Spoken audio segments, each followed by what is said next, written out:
Trading मनोविज्ञान पर आज के वीडियो में आपका स्वागत है। क्या आपने कभी सोचा है कि आपकी मानसिकता और भावनाएं आपके व्यापार पर कितना प्रभाव डाल सकती हैं? खैर, आज हम सफल ट्रेडिंग के इस अक्सर नजरअंदाज किए गए लेकिन महत्वपूर्ण पहलू पर चर्चा करने के लिए तैयार हैं। चार्ट, ये आंतरिक खेल आपकी अपनी भावनाओं पर महारत हासिल करने के बारे में है। ट्रेडिंग का मनोविज्ञान वस्तुतः सफलता और विफलता के बीच का अंतर हो सकता है। यह समझना महत्वपूर्ण है कि ट्रेडिंग केवल एक वित्तीय खेल नहीं है, बल्कि एक मनोवैज्ञानिक खेल भी है। इसके बाद हम व्यापारियों द्वारा अनुभव की जाने वाली सबसे आम भावनाओं से निपटने जा रहे हैं। सबसे पहले लालच है, एक भावना जो अति आत्मविश्वास और जोखिम भरे निर्णयों का कारण बन सकती है।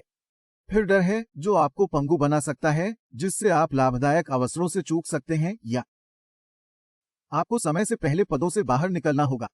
आशा भी एक चंचल मित्र हो सकती है जो आपको हारी हुई स्थिति में फंसा सकती है। आशा के अनुरूप ही ऐसा होगा। लाभदायक पछतावा एक और भावना है जिस पर ध्यान देना चाहिए। पिछली गलतियों पर ध्यान देने से आपकी वर्तमान निर्णय क्षमता पर असर पड़ सकता है। अंत में अधीरता एक मूक विध्वंसक हो सकती है। याद रखें कि ट्रेडिंग के लिए अनुशासन और धैर्य की आवश्यकता होती है और आवेगपूर्ण कार्यों से अक्सर नुकसान होता है। तो आप इन भावनाओं को प्रभावी ढंग से कैसे प्रबंधित कर सकते हैं? एक अच्छी तरह से परिभाषित ट्रेडिंग योजना शुरू करने के लिए एक बेहतरीन जगह है। यह आपका ध्यान तीव्र बनाए रखता है और भावनात्मक प्रतिक्रियाओं को कम करता है। जोखिम प्रबंधन एक अन्य महत्वपूर्ण पहलू है। संभावित नुकसान को सीमित करने के लिए स्टॉप लॉस ऑर्डर का उपयोग करना और लाभ सुरक्षित करने के लिए टेक प्रॉफिट ऑर्डर का उपयोग करना। आपके व्यापार पर भावनाओं का प्रभाव। माइंडफुलनेस और मेडिटेशन जैसे अभ्यास भी आपको दबाव में शांत रहने में मदद कर सकते हैं, जिससे आप सक्षम हो सकते हैं। अधिक तर्कसंगत निर्णय लें और ट्रेडिंग जर्नल रखना न भूलें। यह आत्मचिंतन और सुधार के लिए एक शक्तिशाली उपकरण है। अब बात करते हैं अनुशासन की, जो एक व्यापारी का सबसे अच्छा दोस्त है। अनुशासन आपको अपनी योजना पर नजर रखता है और आवेगपूर्ण कार्यों से बचने में आपकी मदद करता है। हमेशा अपनी योजना पर कायम रहें, क्योंकि उससे भटकना महंगा पड़ सकता है। जिन संपत्तियों का आप व्यापार कर रहे हैं और मौजूदा बाजार स्थितियों के बारे में खुद को अच्छी तरह से सूचित रखें। यह ज्ञान आपके आत्मविश्वास को बढ़ा सकता है और आपको सूचित निर्णय लेने में मदद कर सकता है। और याद रखें कि रिवेंज ट्रेडिंग से बचें। पिछले नुकसानों को अपने निर्णयों पर हावी होने देना आपदा का नुस्खा है। लेकिन जब आप कोई गलती करते हैं तो क्या होता है? प्रत्येक व्यापारी इन्हें बनाता है।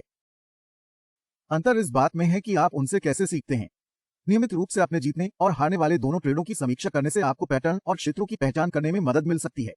सुधार, अपने निर्णयों और परिणामों की जिम्मेदारी स्वीकार करना भी आवश्यक है। बाहरी कारकों को दोष देने से आपको एक व्यापारी के रूप में विकसित होने में मदद नहीं मिलेगी। अंत में, सफल ट्रेडिंग का मतलब केवल चार्ट और रुझानों का विश्लेषण करना नहीं है।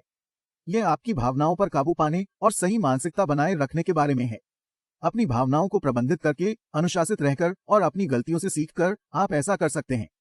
अपने व्यापारिक मनोविज्ञान को बढ़ाएं और बाजार में सफलता की संभावनाओं में सुधार करें। याद रखें, ट्रेडिंग मनोविज्ञान में महारत हासिल करने की यात्रा एक सतत प्रक्रिया है। जितना अधिक आप इस पर काम करेंगे, आप जानकारीपूर्ण और तर्कसंगत व्यापार करने में उतने ही बेहतर हो जाएंगे। इसमें शामिल होने के लिए धन्यवाद और यहाँ लाभदायक ट्रेडिंग है।